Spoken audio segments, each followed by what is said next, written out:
When you need mealtime inspiration, it's worth shopping Kroger, where you'll find over 30,000 mouth-watering choices that excite your inner foodie. And no matter what tasty choice you make, you'll enjoy our everyday low prices, plus extra ways to save, like digital coupons worth over $600 each week. You can also save up to $1 off per gallon at the pump with fuel points. More savings and more inspiring flavors make shopping Kroger worth it every time. Kroger, fresh for everyone. Fuel restrictions apply. These days, everything in ATL costs more. But somehow, Verizon costs less. As low as $50 for a single line when you switch. So while coffee is definitely costing more, Verizon costs less. And dinner in Buckhead for two has gotten pricey. Verizon, less pricey. Inman Park rent, that's not coming down anytime soon. But Verizon, down. Just $50 a line. Limited edition sneakers, through the roof. Verizon prices, through the floor. That designer Golden Doodle, so much more. A single line on Verizon, a fair bit less. Even a good old tried and true hamburger will cost you more. But with Verizon, the same good old tried and true service now costs you less. Point is, in a world that is always costing more, you can get more for less right now at an Atlanta Verizon store. $180 BYOD and $360 local promo credits applied over 36 months. For new customers with one line and your own 4G or 5G phone on unlimited welcome plan required. Additional terms apply. Auto pay and paper-free billing required. In times of congestion, unlimited 5G and 4G LTE may be temporarily slower than other traffic. Domestic data roaming at 2G speeds. This episode is brought to you by Indie Insights. Indie Insights is our bi-weekly newsletter and love note to the film industry, movies, and the creatives that make them, not to mention you, our esteemed listeners. Inside, you'll find curated industry trends, articles, exclusive commentary, and underappreciated films from filmmakers like yourself worldwide. The best part is that it's completely free. So sign up today at www.bonsai.film/subscribe. It just takes a few seconds, and once you sign up, you'll get our next newsletter on Friday morning. It's that simple. Go to www.bonsai.film/subscribe to get Indie Insights, our bi-weekly newsletter, and join a network of film creatives just like yourself. That's www.bonsai.film/subscribe to get Indie Insights for free. Hello, lovely people. I have a surprise and a gift for you in the form of a new partnership with Bodega Sync. We at the Make It Podcast understand how important score and sound are to filmmaking. And as a musician myself, living in Music City, Nashville, Tennessee, I love and relate to the indie singer-songwriter grind for sure. That's why going forward, we will feature a song from an independent artist curated exclusively by our partners at Bodega and us at the Make It Podcast. Today's outro song is called Close to You by pop and R&B artist Helen. She's been writing songs for over a decade and gained notable recognition when one of her tracks was featured in the Netflix movie Do Revenge. You can follow her on Instagram at Helen Kabede. That's spelled HelenKebede.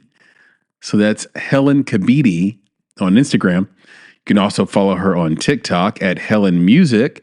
And music is spelled with 2 I's and 2 C's. So we spell that MUSIICC. So follow her on TikTok at Helen Music with 2 I's and 2 C's. And please let us know if you like this new approach to our outro music. You can do that by hitting us up at our Instagram page. It's _Make It Podcast. You can also leave comments with us directly. I'm on X at Flaming Your Heart or Chris Barkley. Just either one will work. Your is spelled UR, so Flaming Your Heart or Chris Barkley on X. You can let Nick know, comment to him on Reddit at Nicholas Bugs, or email him at nick@bonsai.film. So we'd love to hear from you if you like this new approach, sharing these independent songs you may not have heard of and independent artists you may not have heard of. With that, please enjoy our conversation with actor and director Jordan Charles, featuring the amazing track Close to You by the aforementioned Helen. You're listening to Make It, the Indie Film Podcast.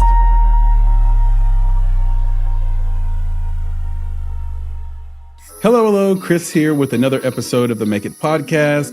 And I'm here with my good friend and co-founder, Nicholas Buggs. And of course, our esteemed guest is with us, Jordan Charles. Jordan, Nick, say hello. You first, Nick. There we go. Look at that, man. We got a guest who, has some manners. I love it. He was like, look, I'll step back, and let Nick go. I appreciate you for that, man. But it's great to be here, Chris and Jordan. It's just awesome to have another filmmaker on here with us, chopping it up and chatting. So I look forward to it. Yeah, likewise. No, I appreciate it. Nick, Chris, thanks for the opportunity. Looking forward to having a good chat with you guys today. So thank you. It's our pleasure. Likewise. I do want to just say, I don't know how many episodes we'll publish before this one actually publishes. But on I think one that was 2 episodes ago, I've been thinking about it ever since, Nick. I was like, because it just came out. Have you ever said anything, Jordan, where it comes out of your mouth and to you said it the right way. You communicated the feeling and meaning of the words that were coming out of your mouth, but to everyone else, it meant something else. Yeah, right. It's the worst. So the worst thing in the world is just to be misunderstood in general, right? Like it's very frustrating. We live and die on these things as artists. Like, please understand me. So I got a Chris Tucker feel right now, man. Do you understand the words that are coming out of my mouth? Yes, exactly. So a couple of weeks ago, I was like, nobody takes us too seriously, and I'm like, and you were like, Nick, no. We, and I'm like, yeah, I know for indie film, like you can follow us. We've done 3 feature films, are on worldwide distribution, a bunch of short films. We done all these consults, script reads, etc. We have a lot of experience doing this. Yes, you can take us seriously. I literally did mean just the fact that it's a podcast and there are moments where we are just shooting the shit and it's not really like the end of the world. It's not the Trinity test in Oppenheimer, right? Oh, man. Like that's what I meant to say, but I think it came off as, hey, we're a bunch of clowns. And so right. you shouldn't be like tuning into this podcast anyway. So just for those out there listening, yes. Speaking of the situation, listen, you can take us seriously on film stuff, but we also aim to entertain you. And therefore, there are moments that are sort of less serious, less intense, less demanding of your intellect. And that's what I meant by that. So I just wanted to clear that up. Oh, well, I appreciate you, man. You said less serious, and I'm sitting here thinking about my Joker Lego over my shoulder up there. I love that Lego. It's like, why so serious? Yeah. What I've found about that, Nick, about your background is that most people don't know it's Legos. Yeah, no, dude. That surprised me, but yeah. See, look, Jordan's over here like, what? No, because you're right. Some are like really inspired. You know what I mean? Like dude. Like this is all just Legos, man. I go to the Lego store and get all the individual pieces and just make up my own designs based off of maybe what the kids want or what I'm interested in making. So no sets, man. This is all about Lego master building over here. Love it. It's true. And I think that's the other thing, Nick, is people assume that you bought a set.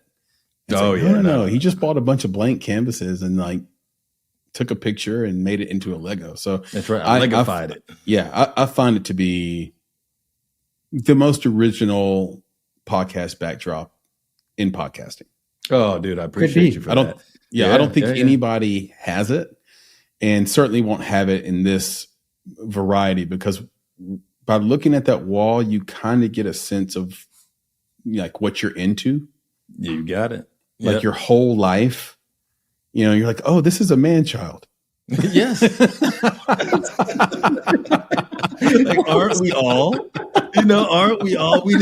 I am just in tune with it. That's the key. Yeah. I'm in tune with it. So I'm all about it. It's like put the life out there on the wall in Legos and just have fun with it. And it's also one of these things that's like kind of a callback to what we always say, which is filmmakers are people too. That's right. And why is that important? Because we're not just filmmakers, right? We do other stuff. Yes. Right. We do Legos. We make music. We're scientists. We're activists. Right. We can do all the Shout things. out to Alexi Gambus. There you go. Alexi Scientist, Gambus. filmmaker. That's right. So we can be all of these things, and we should not be afraid to share that with the world. And I know that Jordan, that's kind of right up your alley. I just said activist, right? Like you do other stuff. You have other interests. And, we try to provide a platform for people to share that. Yeah. So why don't you, break it all down? Like let's do the actual official introduction here. So Jordan, take it away. Jeez, I was getting so into the Lego thing though now. Like it was just, it was great. Like, don't get me started, man. I could keep going. So it's all on you now, man. It's all you. Hi, everyone. Jordan Charles. I'm actually here with the two of you, I guess, to promote our current project, Brothers in Arms. It's a project we're super proud of. We're taking the short film to feature film financing and development routes. So I'm just happy to, I guess, create awareness for the project. So I appreciate you guys doing this. No, it's awesome. Our pleasure. It's our pleasure. So to just hop back in on what Nick was just alluding to and it brought up, you're an actor activist. That's an interesting title, not one we get often. When did you become an actor activist instead of an actor only? And what is the core of your activism? Oh, that's a great question. It's interesting. I don't know why. So my parents were, they were immigrants from Italy after World War II. And the upbringing, I mean, we all have disparate heritages and all these things. And there was a lot of division in our family. But the one constant was, I mean, Italian Catholic, it's food, family, church, and probably slaps upside the cheek if you don't follow the background of, participating in those three things. My dad was very passionate about gardening and the environment and how we're not doing a good job as stewards of the planet. And I grew up with a lot of acculturation of that type. Mm-hmm. And I care about a lot of different things. I mean, I think we're all activists in our own right? Like some are just gaining a higher profile for things like that. But I think it started a lot at home, which it does, I think, for most people. And I just really want to use art to help promote either projects or platforms that, whether through the art or otherwise, through yourself as an artist, that, can leave the planet in a better place than the way we find it, right? I'm sure you guys believe in these things as well. Yeah, I think so. Like there's a ton of stuff that I think we can do, individually to make the planet better. And I think we all sort of intuitively know when we're doing something that's terrible, just in general, and when we're doing something that's very helpful. I'm sure there are obvious exceptions to that where you could say, oh, I thought I was doing something really positive, and then you didn't have the science, and I hate that phrase, the science, but you didn't have the information, you didn't have the knowledge and the experience to know that you were doing, something that was harmful. But in general, I think we know that as small of a thing as like not driving a gas car is great. Right. As little as pulling back on red meat or meat in general is, mm-hmm. And so I'm not saying, listen, I'm the first person to tell a vegan person you're not a revolutionary, right? Like to their face, right? To their face, right? Yeah. Well, I'm a slightly large person, so yeah, I have no problem face-to-face confrontations. But Chris walks up in Whole Foods, starts slapping people, like yeah. I'm like, well, look, and I have some in my family. I love them to death, and I think they're doing the right thing. I'm simply saying, you made a dietary choice. And that's awesome.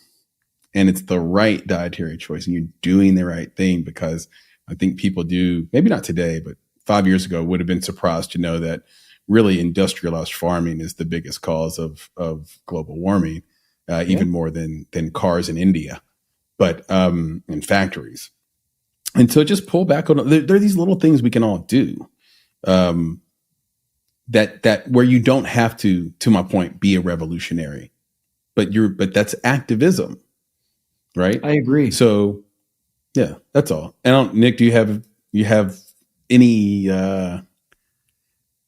examples of your own activism?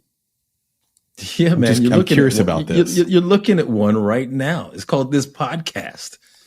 Oh, okay. You know what I'm saying, dude? Like, why don't we do that? That's interesting. I didn't view our podcast as an activist podcast per se. 100%.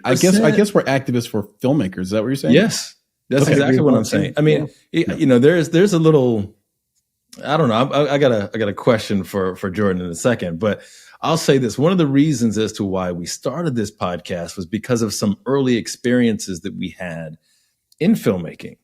And you could say there were some mistakes that were made, or there were some things that happened just in either making films or distributing films. And we were like, look, man, we got to let people know what's up, right? We have to get out there and you just get the megaphone, which is the podcast, and tell people, hey, avoid this, look out for that, try to be this, don't do that, right? Like, come over here on our podcast and do an episode that we call Mistakes in the Making, where we tell people to come on and just talk about a mistake that you made, a lesson that you learned, so that people can avoid those mistakes going forward, right? Activism is just about having a cause and then bringing people in to that cause and educating them as to why they need to be a part of it. That's what we do on the podcast. So I have a little thing that I wanted to ask you, Jordan. There was a little film that you did back in 2016. Okay. At least it was produced distributed in 2016. Railway Spine. Yes. Were you at all involved in the distribution of that film at the time, or were you just featuring as an actor in that film? Yeah. So I came aboard a bit late on that project through a mutual call. That's Samuel Gonzalez's film. He's actually a military veteran turned director. He's a very talented guy, really good guy. I actually came on board as an actor. I had a supporting role in that, but I was not involved after the release and distribution. I did attend some of the events when it was making the film festival rounds. I remember going to San Diego and I think a few other places, but why do you ask? Well, Chris, without saying any names at the moment, we just happened to have a film, two films that were actually in the process of being distributed by the same distributor that Railway Spine had at the time, back in the 2016 to 2018 timeframe. So it's very interesting because that's a 6 degrees of separation type deal. I'm like, oh, wow. Jordan Charles and we had the same distributor for our films around that time. And since you weren't necessarily privy to a lot of the distribution stuff, let's just say that those were some of the lessons that we learned that prompted us to start this podcast. You know, it's funny when you say, you hear all these anecdotal stories, or, I mean, in your case, suggestions, like the business side of making art is so different than the creative side. And you have to you got to really roll with the punches on both sides. But I mean, that's just a completely different. I find, God bless them, people on the distribution side of the industry. I mean, they have their own passions as well, but I sometimes find that their lens or their vantage point, that their angling is often very different than a lot of the creative sides that have arrived prior to you reaching that point. It's just very interesting to me. Yeah, you're spot on with that. And Chris, I know that you've got, some talk tracks on that as well, because that is, again, one of the reasons why we got into this, is because you have to either really understand both sides or bring people into your team who understand and respect both sides. Like, if you want to make money with your art, then you have to respect the business, period. You can't go in just as an artist. You can't go blind to that. And I think that's one of the things that I know Chris and I encountered. I think we were the ones really advocating for the business side of things and contracts and watching out for certain things and marketing and who do you connect yourself with. And whereas some of the filmmakers were so focused on the art that they did become blind to what was happening in that business space. Yeah, let me touch on some. I'll piggyback on that because I think you're heading it right on this. I realize one of the inceptions of us even doing this film, I'm sure you guys have gone through similar journeys on your, projects, whether in the beginning or in the middle, but you get a little bit frustrated perhaps, and I don't even know if that's right, maybe even impatient, where you really have a voice and you want to really get your art out, your narrative, you have a viewpoint, something that you want to share with others, an audience. And then for whatever reason, people are not aligned with your viewpoint, or they're like, I just don't see this as palpable as you do. And then, but you're like, no, you got to stick to your convictions, and you got to get your project out there. You want to allow that voice to be heard.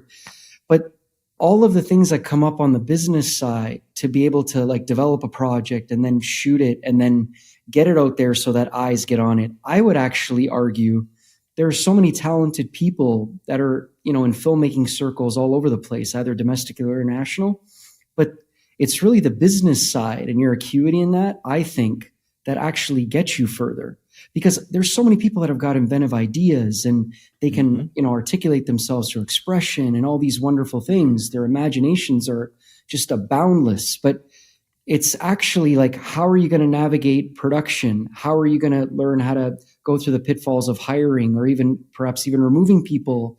Or how are you going to deal with scheduling difficulties? Then how do you herald the project as a commodity for it to be picked up by others that can see a return on investment? Those are the hard things that I don't think you're ever taught as an artist. And those are the ones I think that propel you further.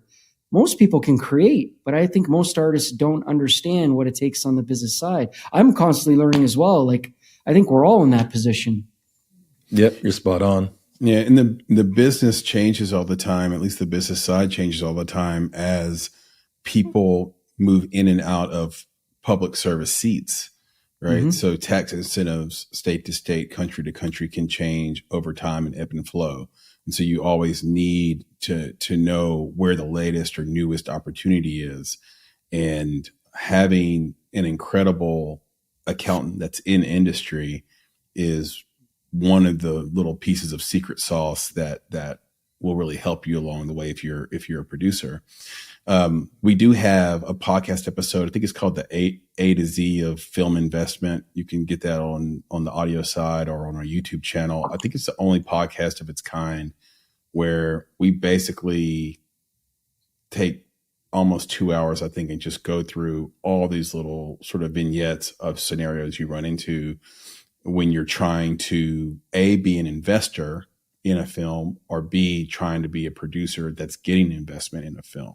Awesome. So I highly recommend people going back in the library. I don't know of any other episode that speaks to the person with the purse and speaks to the person that's trying to get the money as well. There are some podcasts that speak to financing, obviously, and how to raise it.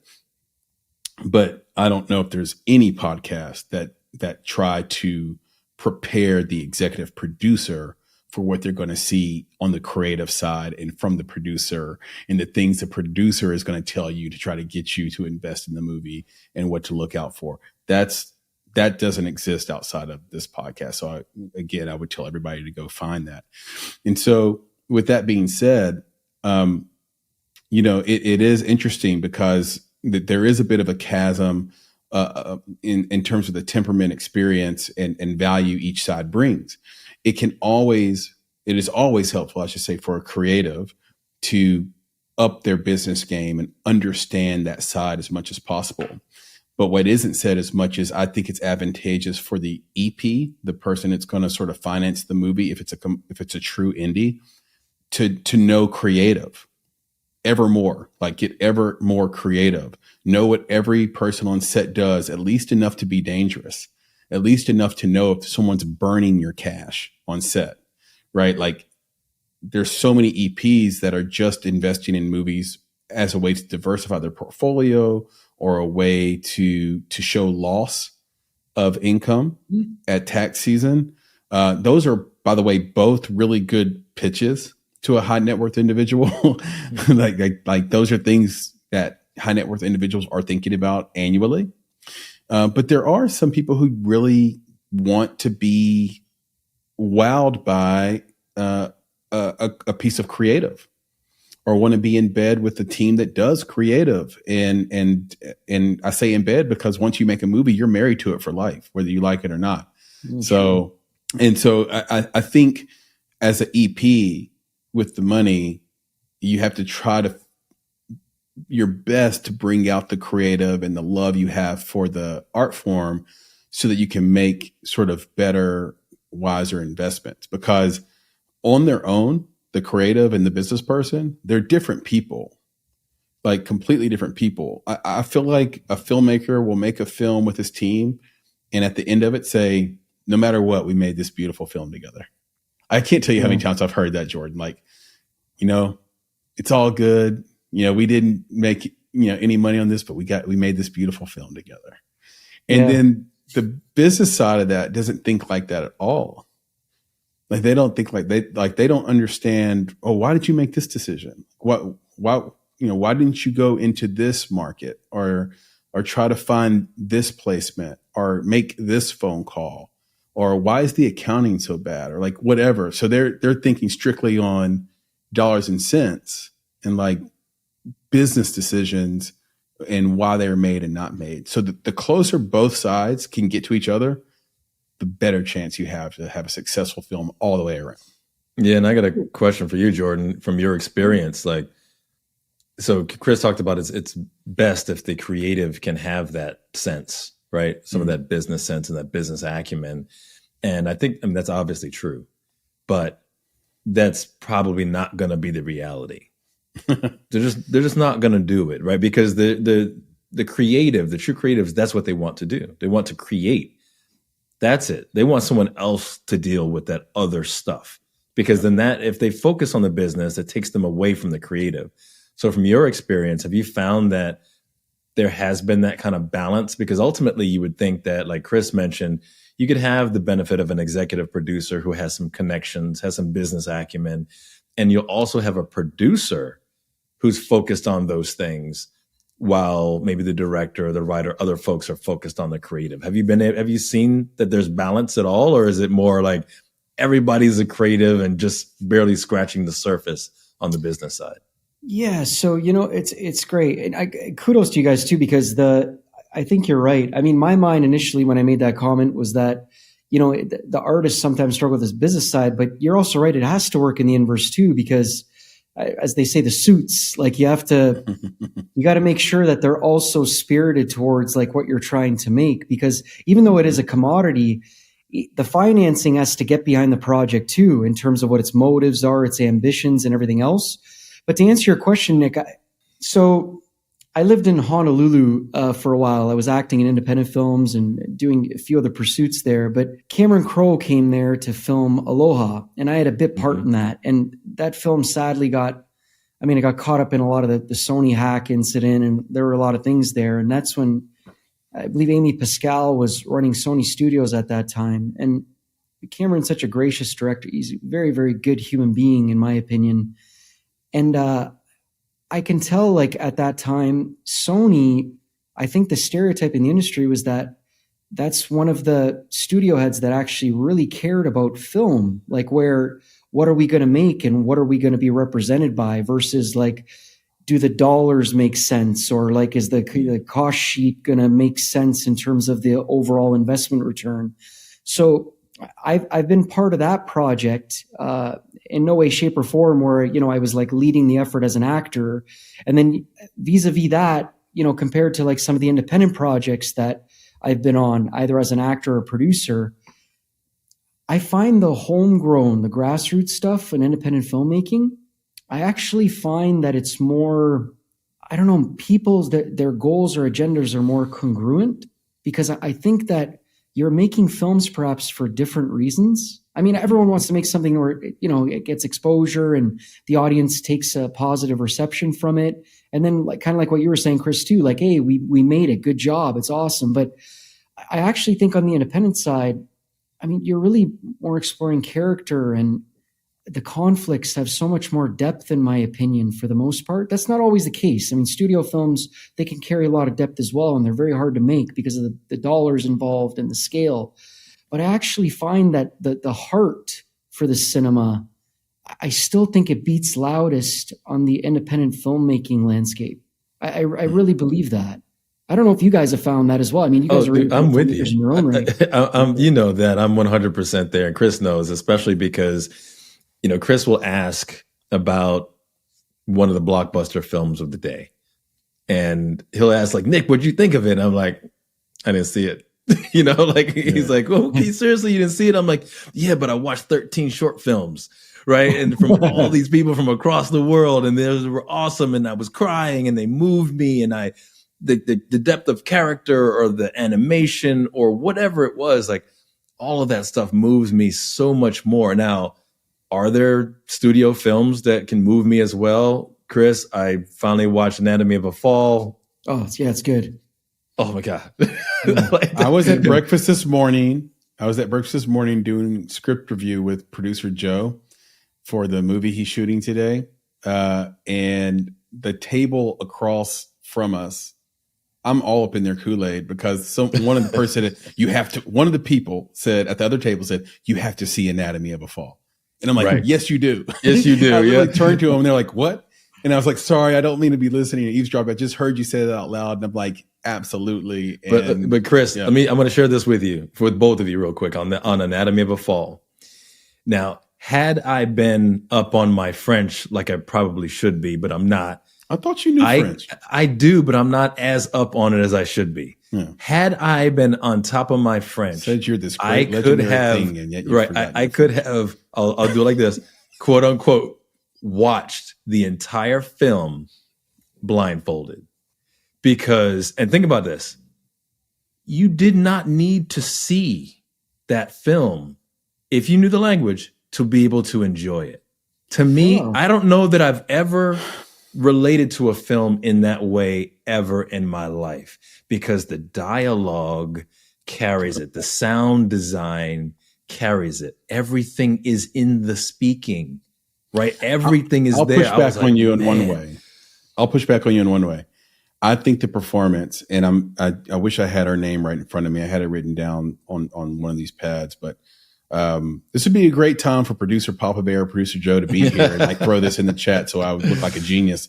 But the lead actress, the protag on this, you want to watch it for her. Oh, no. You could watch it blindfolded. I know what you're saying. Exactly. Yeah. But I think there's a lot of pleasure in watching this performance. All the performance, the young child's performance. And, I agree. I never knew his name, agree. I'm just telling you, I have never walked away from I'm just saying that. I've never walked away from a film and reflected back and said, I could have just listened to this entire thing, not seen a thing, and fully enjoyed the film just as it was. Never in my life. Right. So anyway, I digress. So, but there are these studio films that can do that, but I agree with you wholeheartedly that I do find the heart of film to be in independent cinema. And I think that's why I seek it out. And I think that's why we have this podcast, because I think sometimes I feel like independent filmmakers don't want to be independent filmmakers. And they focus so much on what's happening in Hollywood and studio that they sometimes forget that they can be successful as independent filmmakers. There are people like us out here who want to see your stuff, man. Like I will pay for it. I'm not going to have to, I won't have to just get it for free. I will pay for it. And I think there's an opportunity there. A few things before we get into our latest edition of Things We Should Know. So to your point, Jordan, this year is the year that I think, and there's been a few years actually of late, if you think about, Parasite and Nomadland and a few of these movies who have really been quite successful at award season time, this year's no different. I mean, American Fiction might be the overall best movie pound for pound, where everything is there. The whole thing is put together. You have Anatomy of a Fall. Please go watch 1001. Like that movie. First of all, Tiana Taylor. Yep. Kudos. I didn't know. I was not familiar with your game. Like she acted her butt off, and I wish there was more buzz about that performance. And she was on the cover of Filmmaker magazine. So kudos to Gotham for doing that, or the Gotham.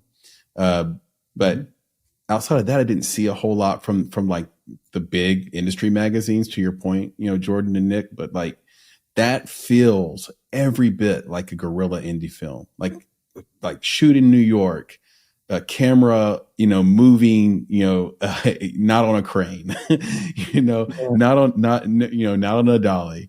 I don't know if there were Steadicam shots or not, but it was like, oh, this feels like an indie, and it feels raw, and it feels delicious. It reminded me of the way Kids felt about Harmony Korine.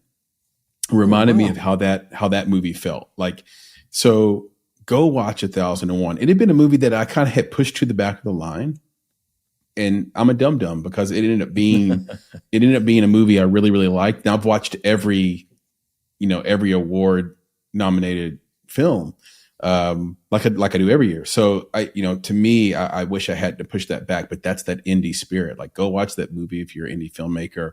I think it's a masterclass in it. But also that feel that you guys are talking about, the reason you love watching what you're watching. I think that, that's there too. So that's one. Two, Nick, I want to congratulate you. I'm proud of you, man. The growth, bro, to say that you cry. Oh my gosh. Like, just a few years ago, people were calling you a robot. Yes. People were calling you a cardboard cutout. Because they didn't believe that I existed. That's why. And now here you are on this well listened to podcast with Jordan Charles talking about crying at a short film. And nonetheless, a short or no less. It is what it is. Holy moly, Nick. It is what it is. Excellent. So you've gone from Black Panther to Super Mario behind you. It's fantastic. It's growth. It's growth. It's exactly, bro.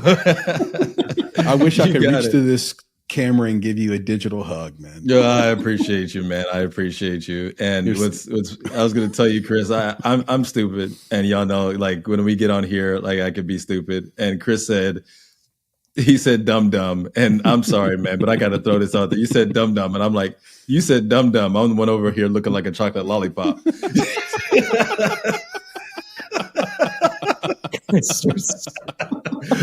see, George said he's so stupid. This was the sorry, not sorry disclaimer from the start. I could see how some people take this exactly. We gotta have fun. Is your brain the gum center? Yeah, exactly. Gotta have fun. All right. Let's hold on. You want to do it? We'll move into it. I have. Yes, I do. I have one more point I want to make. Okay. And this goes right back to Jordan. And we will promptly get into things we should know. Very good. Because I want to make sure I say this thing, because it has to do with financing for your movie. If you're on the creative side and you are working with your producers, or you are the producer, but let's say you're more of a creative than a producer, maybe, and you're going to seek financing, and you go to someone who is strictly on that business side, don't approach that meeting with a lot of what's the right way to say it? A lot of sort of zeal about how excited you are to make your movie. That should be there, but the way a seasoned investor looks at that is like, oh, you're kind of a crazy-eyed dreamer, and I don't invest in crazy-eyed dreamers, right? Like you have to understand that to these people, you saying that your movie is the next big thing sounds like the highest of pipe dreams. It sounds preposterous. And so they're just going to nod at you and smile. And in their head, what they're thinking is, this guy or this girl is so incredibly delusional. I wish them the best. I hope they get to make their art. I'm just not going to be a part of it. So you have to understand the mindset is so different. Like, you couldn't imagine someone looking at you as a creative and saying, this guy or girl has no grip and foothold in reality. You know what I mean? So come with the business to a business person. No, I appreciate you saying that. So it's interesting you say that, because I'm actually finding that this project, I mean, you go through different chapters in terms of like what your role is on a project. Like in the shooting phase, a producer, you got to keep the whole thing going. Then the post-production phase, it's like you may have to step in almost like a supervisory role if it's your baby as a project. Then after that, on the distribution side, it's like you got to find homes to have it released. And then beyond that, it's promotion, marketing, and then work on what's next. But it's interesting on this one. So we started off with a short. I made the decision to make it 39, 40 minutes to show that it could actually have its intended life on the long format, right?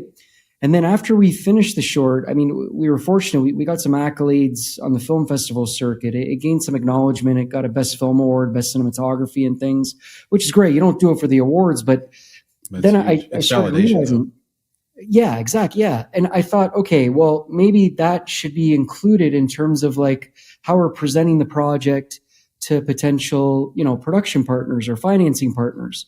But then when some of the dialogue has started with this now, I already find myself, the actor is kind of being subdued now. And it's almost like, what does a win-win arrangement look like for you? Or we're going to be completely open and receptive in terms of like, what are you looking for? Or what does the right project look like for you? Instead of like me heralding all the virtues of the project, because you're right. It's almost like you have to come at a different level after the film is done, if you're trying to secure funding or otherwise, so that we're almost interpreting like its promise at their level or through their lens.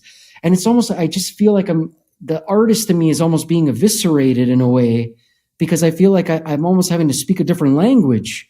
And I'm like, I've been cognizant of that. And I'm thinking, am I doing that too much? Because we're trying to, resolve on the goal, and you want to hear your potential partners too, to see what they're realizing. But I also don't want to lose the artist either. You know what I mean? Like, I'm just piggybacking on what you're saying, Chris, but I also get your point as well. No, it's exactly right. There's a reason why the money people get called suits. And it's a reason why executives at studios get called suits. It's because they don't speak the language of the creative sometimes. Right. And the reason why we might call you a wild-eyed creative or dreamer on the business side or whatever is because you don't speak the language of business. You didn't come to me with who your target audience was. You didn't come to me with how you're going to spend your marketing budget or what you've earmarked for that. You didn't come to me with the details of your complete team, including the marketing and the accounting team. You didn't come to me with why this story needs to be told and why me. One of me and Nick's mentors in this game told us early on, you never want to be in a situation where they could go to a guy or gal and that person give $1 more. And then all of a sudden they're the perfect executive producer for them. It's like, you never want to be in a money race. Like if all I am is a walking check to you, I'm the wrong guy for you. I need to be more than that, because what happens is I can be usurped by a guy who's $1 wealthier than me. And that's terrible. So there's Chris, I was gonna jump in on that one and mention, because you did start the conversation there that I was gonna add to it, which is, when working with filmmakers, we always ask them about the whys. Mm-hmm. And filmmakers are really good at a couple of these, but they usually leave one of them out. So we would always ask, like, so why you? Why this story? Why now? Right? So you got that all down, right? You got, why me? Because I'm the greatest. I've been doing this all my life. By the way, that's a terrible why me answer, by the way. Yeah, I know, right? Yeah. And they do it, right? Right. Wait, here, we can do this, right, Chris? The terrible answers. So why this story? Terrible answer, because everybody's talking about it right now. It's the biggest thing, right? Like it's this, then like why now? Because it's in the news and they're talking about, like, it's all the same stuff. I'm the best. I need to be the one to tell this story. Everybody's talking about it. It's really popular, right? The main why that we really want to get at is why me? So when I say why me, I'm in the position of the executive producer. That's the part that they always leave off the table. They have everything about why they need to make the film, why they're the ones who should do it, why the story is important in the zeitgeist today, and then they stop. And what they have to get right is, why that investor? And as Chris and I talk about very often, is that there's a lot of different types of return on investment, just like there's a lot of different types of currency in film. Return on investment could be that you're making a film about a subject that I'm passionate about, and I want that story to get out just as much as you do. And that's why I'm going to invest in it, because the return on investment is activism. Yep. Right. The return on investment is telling a story that really hits home for me and I connect with it. Whether or not a dollar comes back, that's not my ROI. Then you have the folks that Chris mentioned that people call the suits. Those are the folks who are interested in the dollars. So if you're going to go talk to them, then you need to be prepared with a conversation about the dollars. Right. So that's it. If you can really grasp that why me and understand that why me for all of the different types of investors, because you can have multiple, right? Sure. They don't all have to be about money or about activism, about whatever it is, or even just the art of filmmaking. But every time you approach one of them, you need to have the why me. And I'll give you one more, guys. The investor that filmmakers love the most is the ivory tower investor. The person who just gives the money, doesn't want anything to do with the movie, doesn't know what it's about, doesn't ever come on set. Like just they have their own ulterior motives for why they're giving the money. Oh God, filmmakers love that guy. Or gal. They're like, oh, this is perfect. But let me tell you as a filmmaker why you don't want an ivory tower EP. The reason why is because they don't understand the movie business. So when they call you a year and a half later and say, hey, where's my money? You're like, oh, well, it was a speculative investment. It's a risk. You signed this thing. Like now all of a sudden you're in a legal battle with someone that's super wealthy and you're scratching by, right? Like it's a terrible position to be in. You need people who understand what you're doing, what they're getting into, the true nature of it. What, were you able to execute? Did they have faith in your execution? Like in the front end, it's all great because you took some money and this person isn't bothering you. They're not micromanaging you. They don't want anything from you. But in the long run, you're going to end up in one of these Dame Dash, Lee Daniels situations where Dame Dash is showing up to Lee Daniels engagements and everywhere he goes threatening to kick his ass because he doesn't get his money back. And Lee Daniels is having to like respectfully explain to Dame Dash, like, hey man, this is the movie business. Like we don't always nut on this thing. Like we don't always get an ROI on this. He didn't understand how movies work. Oh, this is so great. Like, but it's good. See, these are selling points that I think this is the purpose of your podcast. There's your advocacy right here. Like just by people tuning in going, wait, I'm actually in a similar situation. Like you're giving education and also very valuable insight to independent filmmakers so that they can actually tread the steps properly. I think it's great. This format is great, guys, for this. It's awesome, man. We really appreciate that. And speaking of format, Nick, can you introduce this episode's things we should know? I think I like that. Things we should know. Right? It's almost like a Stuart Smalley. Did I age myself with that? SNL Stuart Smalley. I'm Smalley. I'm good enough and I'm smart enough. Yeah. Doggone it. It kind of sounded like that. It was like a mixture of that and like Gumby.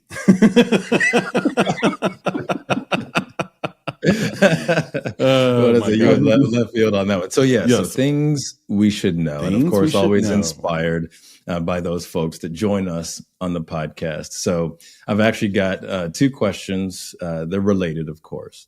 The first one is hopefully a little bit of a fun one that will lead us into the second one. So the question is, what is the name of Leonardo DiCaprio's foundation for environmental activism? Well, I will tell you right away, just knowing what I know about, and by the way, the name of the protag in Anatomy of the Fall is Sandra Hüller, if I pronounced that correctly. She's fantastic. Kudos to you, Sandra. But yeah, you definitely have an advantage on this, Jordan, because you're a big fan of Leo and a big fan of Scorsese and a big fan of Clooney. Like you're probably going to know this stuff. So I know that DiCaprio loves, like his thing is climate change. Correct. His thing is like ice is melting where ice is not supposed to be melting. Mm-hmm. Like forests are coming down where forests aren't supposed to come down. But the name of his foundation, that's a tough one. Clooney has Not on Our Watch. Clooney has Hope for Haiti. But what does DiCaprio have? Jordan, do you have a guess? I was going to say, it's making me question actually a couple of things. This might be a loaded answer. The first is, while Chris is doing his, what the heck is, so I think he might have a couple of foundations, if I'm not mistaken. I know his production company is Appian Way. That's a trick question. And I think it might be the Leonardo DiCaprio Foundation. The Leonardo DiCaprio Foundation is a solid freaking guess. It is. Okay, I don't want to piggyback on it and ape your answer, Jordan. So I will guess the foundation for the Wolves of Wall Street.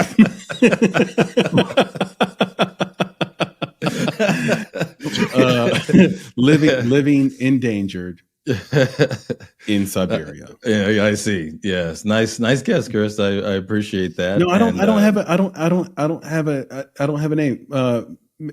Yeah, I get it. Actors for Climate Change. That's excellent. And I have to say that this ended as I thought it would with Jordan getting it correct. It is the Leonardo DiCaprio Foundation. Well done, sir.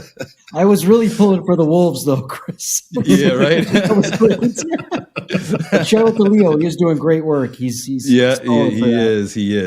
So I'll add the second question to this one. Again, this one might be something that Jordan, but through his work, Leo DiCaprio, because we're tight like that, right? I can call him Leo. Yep. It's like me and my boy John Daniels. We're really good friends, Like everybody else calls him Jack. He's John to me. So now the question is this: he has produced 2 documentaries. Do you know the names of the 2 documentaries that Leonardo DiCaprio has produced?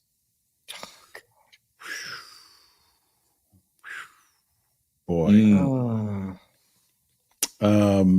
Produced makes it so tough, right? Like, because you don't think about them that way.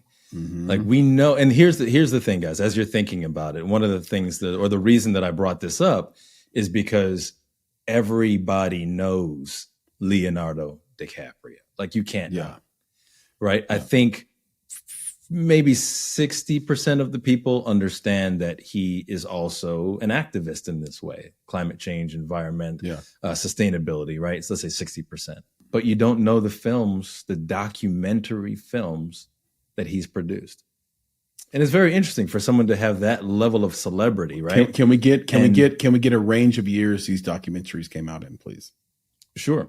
I'll actually give you the 2 years. This is like a lifeline, Jordan. The actual years of both, right? So one of them is 2007 and the other one was 2016. Okay, so does that surprise you, Jordans? Because we were thinking last 2 or 3 years, because we're starting to see this influx of sort of like really high-end actors, known actors producing more. So Margot Robbie, for instance, not only I think was a producer on Barbie, but also on Saltburn. And then you had Emma Stone with Poor Things. And the year before that, she did, Easy A or something like that. I can't remember. But if that's correct, I might need to be in all narratives, though, right? Yeah, these are documentaries that supported his work that he's doing with his. But foundation. This is way back. This is 2007. This is like Basketball Diaries or something. Yep. 2016. That was before that. That was way before that. Like Basketball Diaries was like mid 90s or something. Actually, I think. Right. When did Basketball Diaries come out? That was way back. Yeah, really way back. Yeah. But 2007. Gosh, what would have come out then that would have been, because in 2007, you wouldn't have had a movie that, like, it would have been a standalone doc in my mind, right, Jordan? Like, it wouldn't have been a big climate change doc. Yeah, I almost want to say An Inconvenient Truth if he got involved with that, but I don't think. I was thinking of that too. But was Inconvenient Truth at like Y2K or something, like around that time, or when did it come out? Yeah, it might have been earlier. Yeah. I'm trying to, and you know what's funny? I'm actually visualizing. I don't remember the title of the one, but I remember the polar ice sheets. That's why I'm like, I can't answer this question, Nick. I feel terrible. Is one of them like the March of the Penguins? No, it is not. So I will just let you know. Right. Okay. So the one that was done in 2000, exactly 2007 is The 11th Hour. Oh, yes. Yeah. See, he knew. And then 2016 is Before the Flood. Before the flood. Yeah. Okay, I don't. So Jordan, it sounds like you knew the 11 Hours. I don't know that one. I would have never guessed it, but I knew Before the Flood. Right. Yeah. Yep. So that's a great things we should know. Those are all three of those, Nick, are things we should know. Right. Yeah. Like, yeah. So I'm glad. Like on so many levels, we need to know all those things. Yep. Yeah. Exactly. Let me qualify this actually, Nick. Yeah. I wanted to just say something about that. Even though we got the wrong answer, I think everyone listening or watching should definitely go see those two productions because it's more important that people watch them than us forgetting them. There you go. You got it. 100%. That's perfect. Absolutely. So yeah, that's the thing is that there's so much goodness that's happening outside of the celebrity. There are folks that are using their platforms to create things like this. And it is important that we go out and support those things, that we watch these films, especially those that can help us to understand what we can do to help this planet that we all live on. Yeah, I agree. And guys, I will say, I don't know. I mean, we all have individual goals and collective goals, but I mean, if I can elevate my stature as an artist, like over time and be associated with the right, collaborative teams, I just want to use the art to propel forward a lot of the platforms on the planetary environmental side. I would love to become like a UN ambassador. There's a lot of things that if we're not devoted to shifting a lot of the problems that are occurring right now and perhaps even becoming more grave, I'm of the school of thought. I believe the science. I think that we're in trouble. Some people say, no, the earth will self-correct and all these things. I think it's up to human beings to do our part. But okay, the melting and the storms and the floods are the self-correcting. The volcanoes that are happening at random times, the tsunamis, that is the self-correcting. We don't want to be a part of that. Right. Right. Like I took a 23andMe, my whole family did. We were early adopters on that. Right.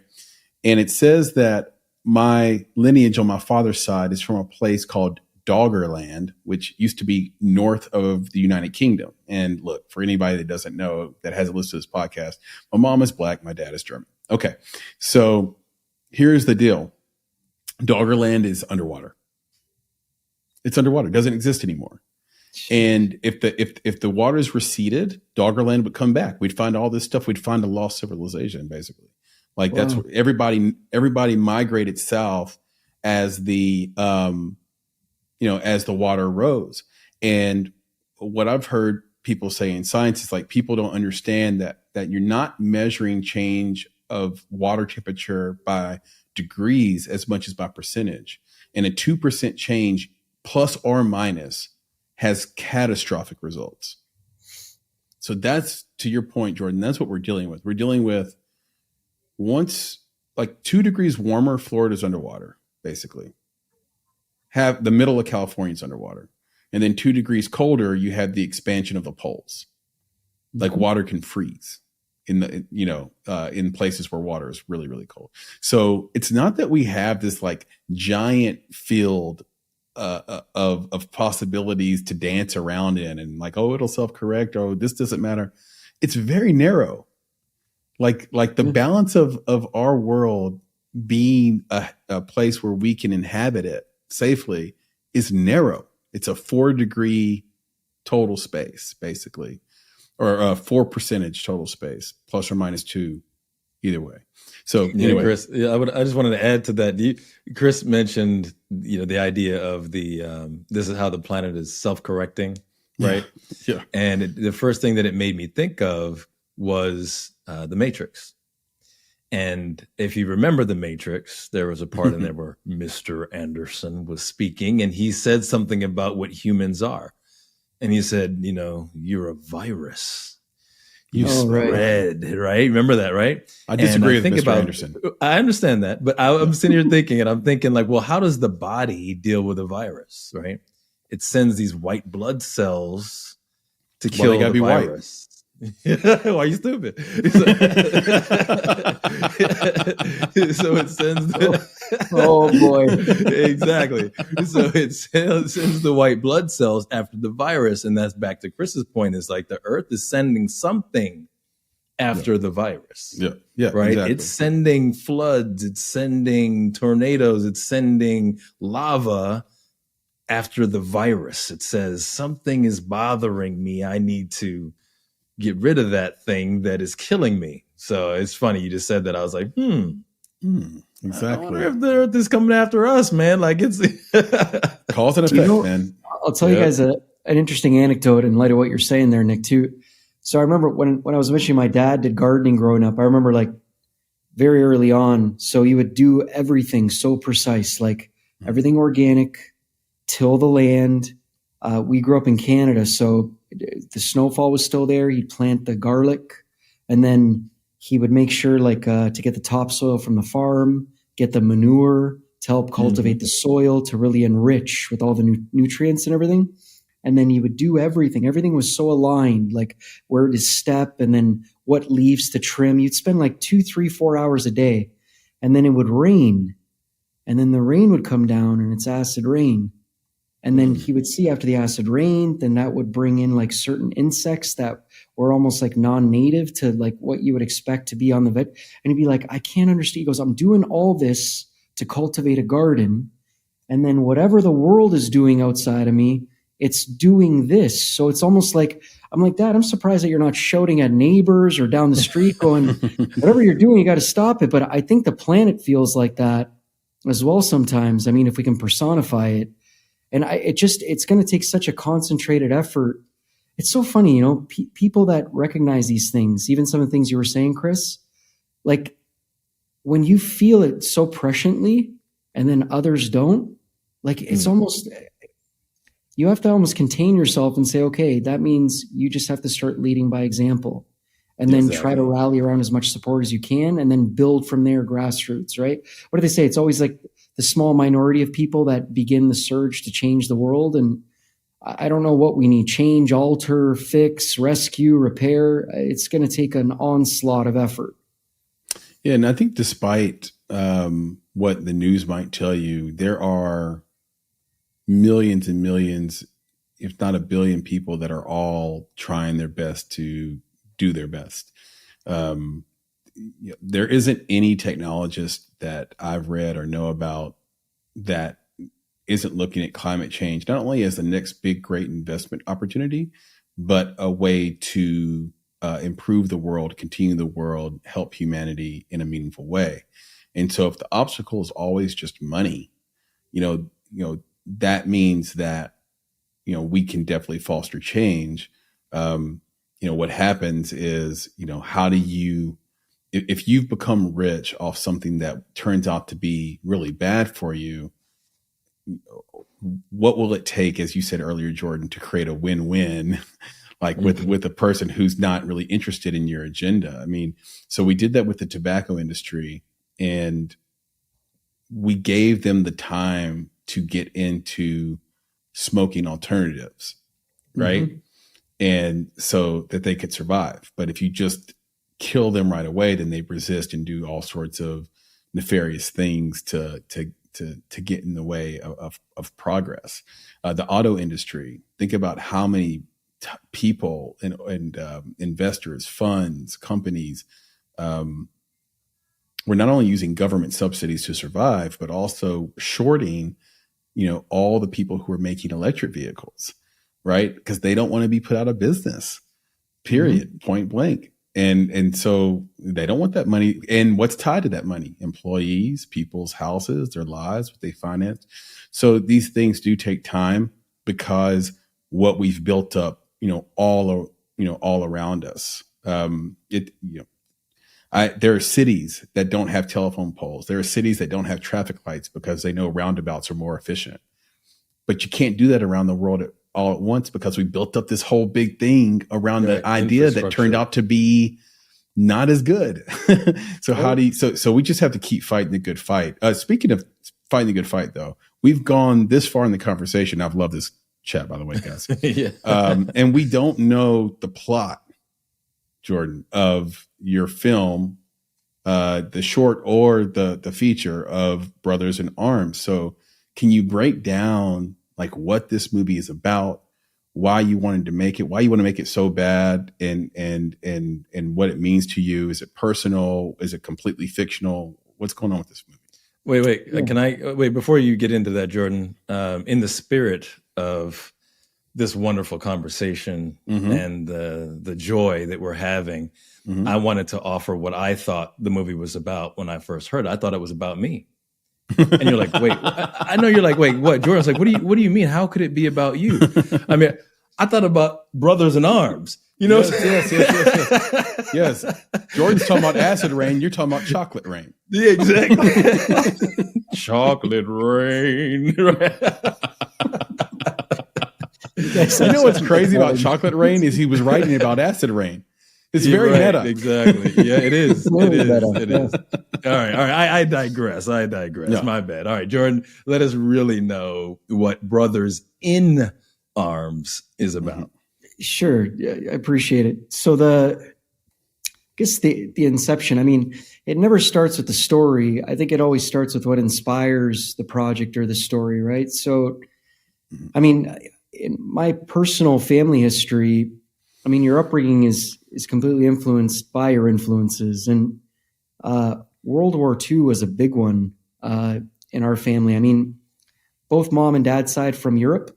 And I mean, Italy's inclusion in the war, I mean, when they aligned with Germany and then they decided to forsake Germany, and then what ended up happening on Italian soil, I mean, it's just complete devastation. It's so sad. Like we never learn the lessons of the past, or maybe war becomes this like unnecessary monster, right? That it just destabilizes lives. I mean, we're seeing the Mideast now and everything. It's just the incessant thing as human beings that we have inside of us to have conflict. But my grandfather, one of them actually disposed bombs, just kind of like the Hurt Locker. And a lot of people in Great film. in the unit died when he was doing that for the military. So then he kind of left Italy. His wife pulled him out of there and said, look, you can't do this anymore. You're going to get blown up. It's a very, very hard, challenging job. So he ended up going to Brazil, and then he ended up in Canada. And then he's like, I got to bring the family over. And then family eventually gets there. My other side, grandfather becomes a POW in Africa, ends up in Argentina, ends up not going back to Italy. So division and separation in our family were huge themes growing up, in terms of we have cousins on this side of the world and that side, and how come this person didn't go back home, and why'd they stay there, and why'd that person follow them? There was a lot of this. And I'm sure a lot of families go through this. I mean, the migrant crisis that's going on right now, this stuff never ends. So I think there were things that I had to get out of me from an artistic standpoint, in terms of, I guess, growing through that experience, because we'd sometimes have cousins that come in and it's like, wow, I'm supposed to be close to this person. I don't even know them. Like, I know nothing about their life, and I hear all the heritage stories. So I've always been influenced by real seminal, cathartic, gritty cinema, like Michael Mann's Heat or Martin Scorsese's films, The Departed. I love films like this. And I wanted to kind of explore the themes in the film. The idea that came to mind that was resonant with me, these two brothers, where if I posited the fact that they were separated at a young age due to tragic circumstances, and the story, I don't want to kind of give too much away, but a family tragedy ends up happening, and then they end up growing up with disparate lives. One gets raised on the straight and narrow, and it's kind of an exploration of nature versus nurture as well. And then he becomes this groom for promotion LAPD police lieutenant. And the other brother gets taken in by the tentacles of their father, who's been living a life of organized crime. And the film picks up 25 years later.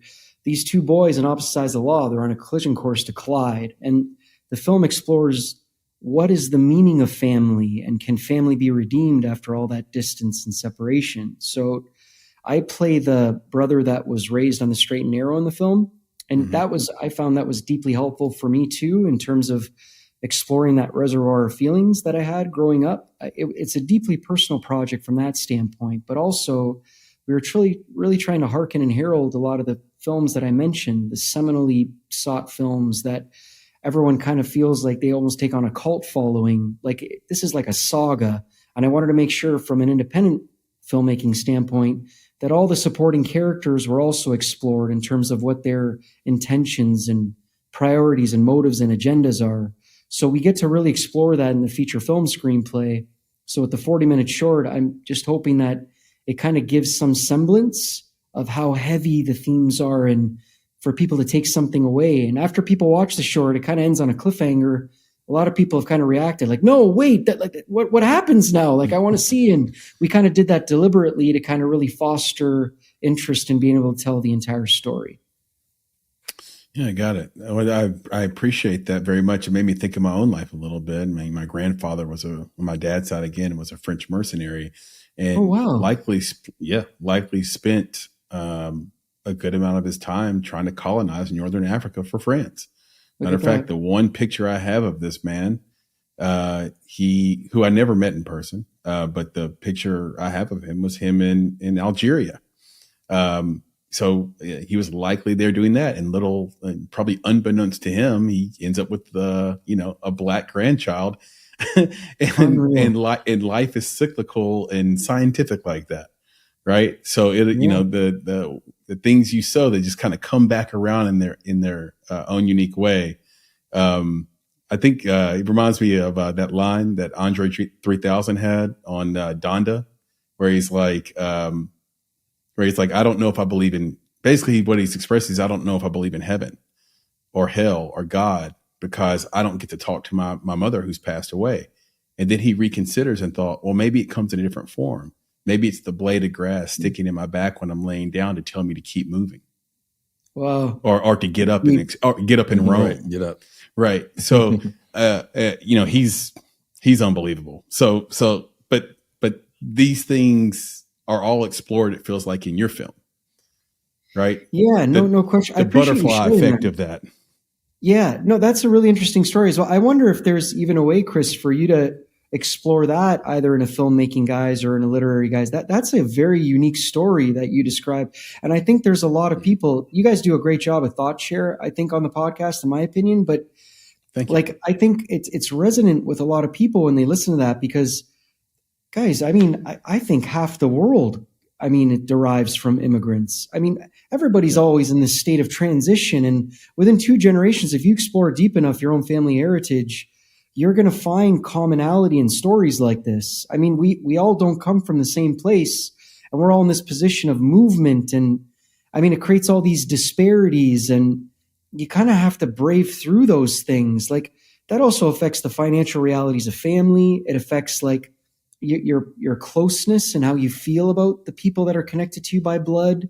Yeah. I think it also affects your worldview, how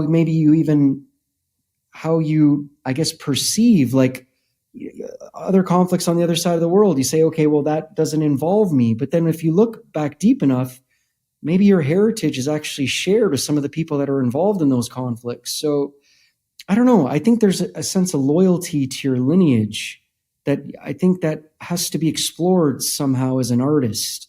That's always been important to me. I don't know if you guys feel the same way.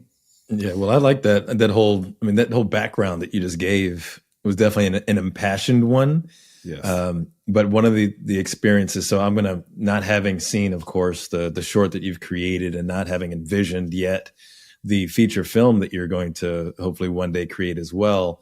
One of the things that Chris and I have witnessed is that this type of passion exists in many, many filmmakers. And there's one mistake that they make. They build this passion into the story so deeply that no one can see it. As in, they understand that it's there because they made it, but they also try to make something that, let's say, might be more commercially successful. And everything is now potentially in innuendo or metaphor, but it's stuff that the filmmaker understands. Like, well, that's why I did that. Like, I did it like this because this is what it meant to me. But you covered it up in so much other stuff that now, because to the point you made earlier, Jordan, about, you make this thing and people don't see it and they don't understand. And it's maybe because you hid it from them. And that's one thing that I know we've experienced that before, where it's like, I saw what you were trying to do. And now that I'm sitting with you and we're going through this film step by step by step, maybe I can see what you're trying to do.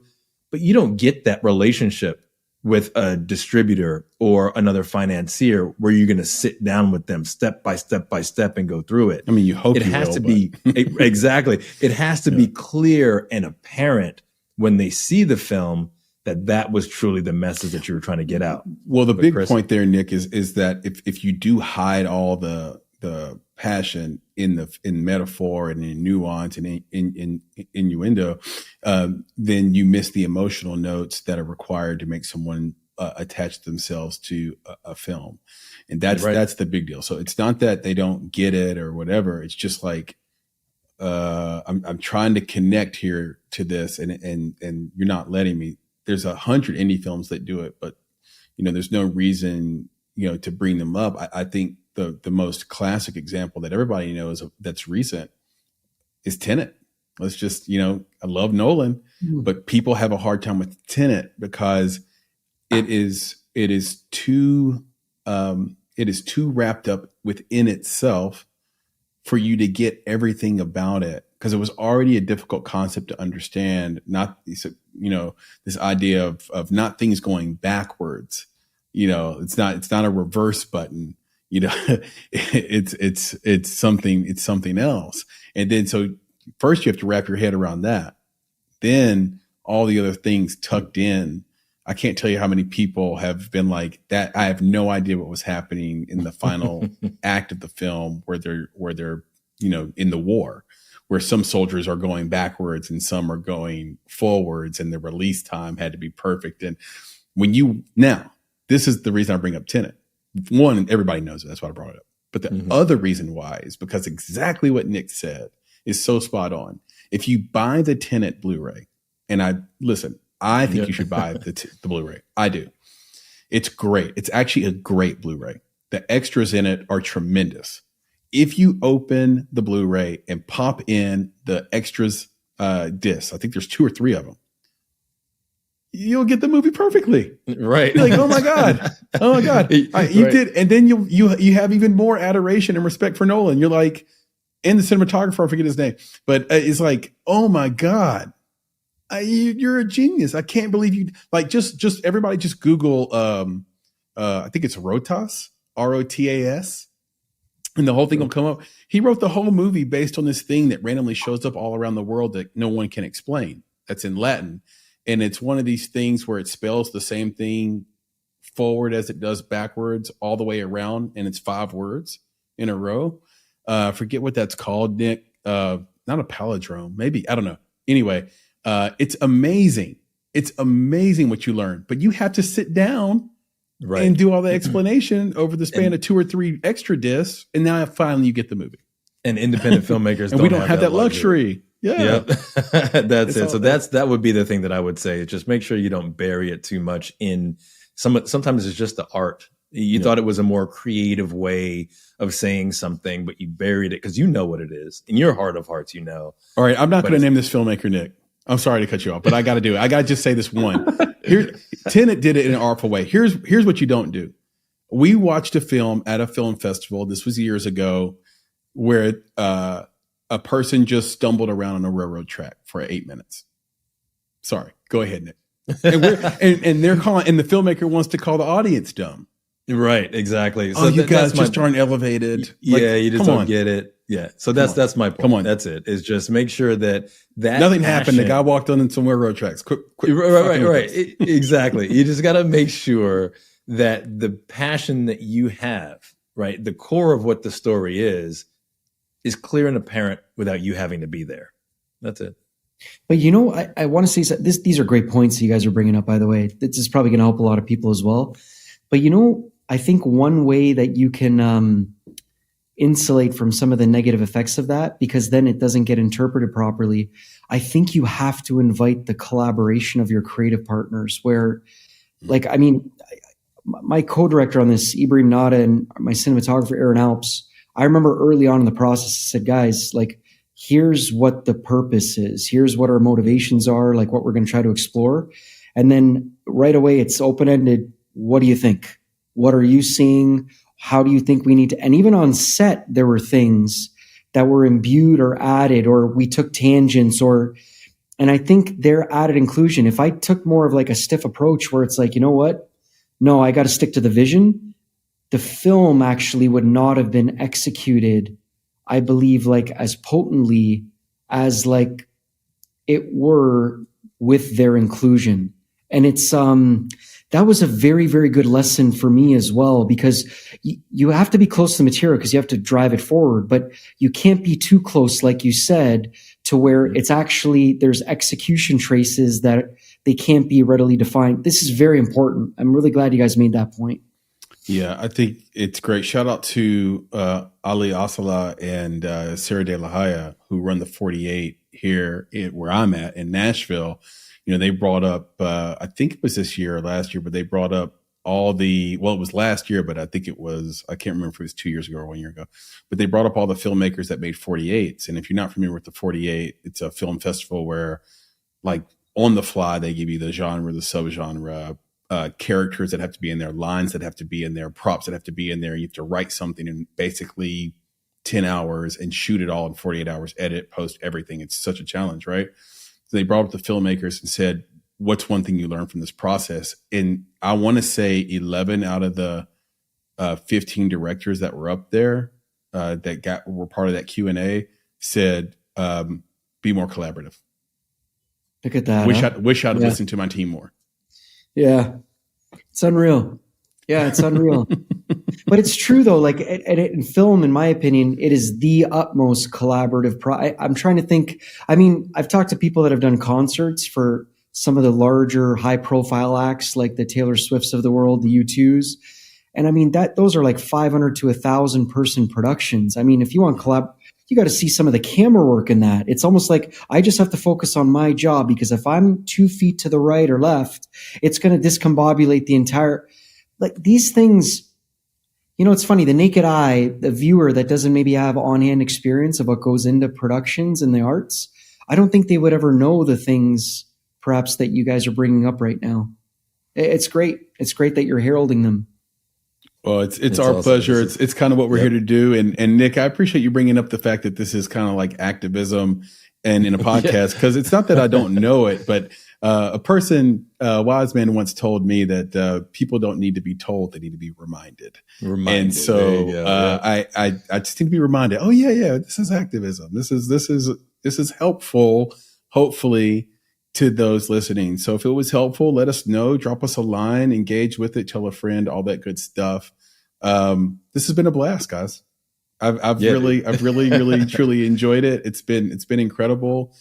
Jordan, before we let you go, how can everybody listening sort of follow you, see some of your work, contribute, support you in your work and your activism? Yeah, I appreciate it. And thank you guys for everything today. It's always great to discourse with, fellow independent filmmakers. It's fantastic. For our project, www.watchbrothersinarms.com. That's got all the latest news on the film, the press, different, developments with regard to our feature financing push that we're on right now. Our film is going to be, it's actually being exhibited at European Film Market in Berlin on February 21st in the afternoon at the main cinema there in Berlin. So we're looking forward to that. We've been reaching out to a lot of people in industry for it. My acting handles, www.actorjordancharles.com. That's got a lot of my footage and recent work.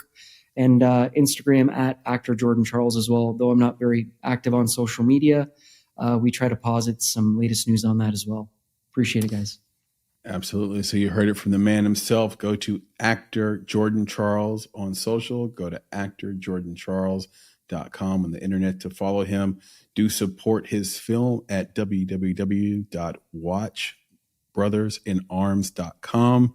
I cannot wait to Brothers in Arms. I thought the movie was about hugging young Black children. So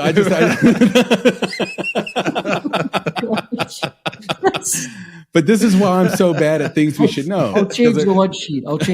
You're right. Yeah, that'd be great. We appreciate that. Yeah. But no, in all seriousness, do support this film. I cannot wait to see what comes of this, and just to follow the journey. And usually after these conversations, what me and Nick always say is we just made a new friend for life. So I hope that's the case. I hope you feel the same, Jordan. And for those listening that don't already know, you can listen to this podcast, support this podcast, and support what we're doing here on the Make It podcast in a few very simple ways. Anywhere you go online, just type in the Make It podcast and all of our links will come up. But if you want to be specific, on YouTube, just type in the Make It podcast, will come up. On Instagram and on X, _Make It podcast, and we'll be right there. Facebook, the Make It podcast, we will come right up. Soon to be back on TikTok pretty soon. We'll let you know when that happens. And be sure to subscribe to our biweekly newsletter. It's just a passion project for the team here. We're a little team that we put it together every 2 weeks. And it's not just compiling a bunch of stories from around the world of film. We just handpick these things, curate. We give offer codes. We give things from inside industry that you can't find that are part of associations and unions and clubs and things like that. So we just try to make it fun and something that's really, truly useful to you. So you can subscribe to that. It's free at www.bonsai.film, FILM /subscribe, and put your email in there, and that'll be that. Join the club, join a bunch of creatives and film creatives like yourself in that newsletter. So with that, I should mention, Nick, about how to find you, because you have this, not only your email, nick@bonsai.film, but you have this new Reddit. Can you tell people about your Reddit situation and how you're doing with that and how many questions you're getting and answering? Yeah, man, I said the Reddit situation, like I'm in trouble. I'm like, what am I? But yeah, it's really easy. It's just Nicholas Bugs on Reddit. That's it. Just at Nicholas Bugs, keeping it simple so people can connect with me. But I'm out there asking questions, man. I'm trying to answer questions that come up as well. Just basically being part of that online social community around filmmaking. So it's been great. There's so many great questions that are being asked out there. So much great discussion out there on Reddit as well. So I'm just happy to be out there doing it. So with that, I'll say that I'm very excited to see the film. About what is it again, Chris? It's Underground Negro Arm Wrestling League. This is good. This thing is evolving. Wow. You got to go watch Brothers in Arms. Okay, Brothers in Arms by the one and only Jordan Charles. And look, it's, by the way, no, this was by Jordan Peele, I think. By Jordan, that one's by Jordan Peele. The other right. the real one's by Jordan Charles. The real one's by Jordan Charles, right? Nick, we need to bring Reddit questions to the podcast. We will. We need to create a segment, I got them ready. Yep. Mailbag segment to answer these questions that we're answering on Reddit all the time. I got them ready. Now you answer them. I'm the guy who replies. I'm on there too, but I just reply with eggplant emojis and poop emojis. Yeah, I know. I gotta just downvote that. You're actually answering, because I want to bring these questions to the podcast for everybody that's not on Reddit, so they get those answered. Yep. And then if you want to reach out to me, I'm on Twitter. You can just search for my name, Chris Barkley, and I will show right up. I answer, and so does Nick, 100% of these messages. And so with that, Nick, can you leave us with the credo? After yet another pregnant pause, I shall. So to our friends, our fans, our fellow filmmakers, and of course our family out there, we always say, be better, be creative, be engaged. And thank you for listening. Jordan, talk to you soon. Nick? Thank you, guys. Really appreciate it. Absolutely. Yeah, thanks, brother. We appreciate you too, man. This is the blast. All right, guys. Talk soon, guys. Yep. Later.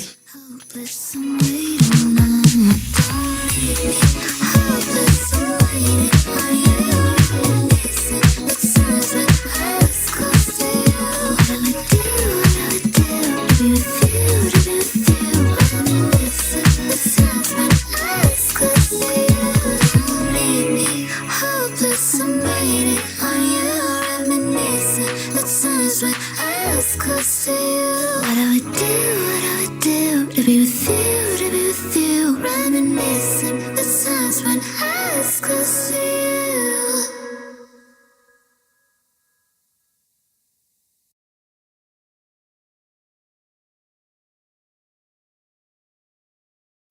When you need mealtime inspiration, it's worth shopping Kroger, where you'll find over 30,000 mouth-watering choices that excite your inner foodie. And no matter what tasty choice you make, you'll enjoy our everyday low prices, plus extra ways to save, like digital coupons worth over $600 each week. You can also save up to $1 off per gallon at the pump with fuel points. More savings and more inspiring flavors make shopping Kroger worth it every time. Kroger, fresh for everyone. Fuel restrictions apply. These days, everything in ATL costs more. But somehow, Verizon costs less, as low as $50 for a single line when you switch. So while coffee is definitely costing more, Verizon costs less. And dinner in Buckhead for two has gotten pricey. Verizon, less pricey. Inman Park rent, that's not coming down anytime soon. But Verizon, down. Just $50 a line. Limited edition sneakers, through the roof. Verizon prices, through the floor. That designer golden doodle, so much more. A single line on Verizon, a fair bit less. Even a good old tried and true hamburger will cost you more. But with Verizon, the same good old tried and true service now costs you less. Point is, in a world that is always costing more, you can get more for less right now at an Atlanta Verizon store. $180 BYOD and $360 local promo credits applied over 36 months. For new customers with one line and your own 4G or 5G phone on unlimited welcome plan required. Additional terms apply. Auto pay and paper-free billing required. In times of congestion, unlimited 5G and 4G LTE may be temporarily slower than other traffic. Domestic data roaming at 2G speeds.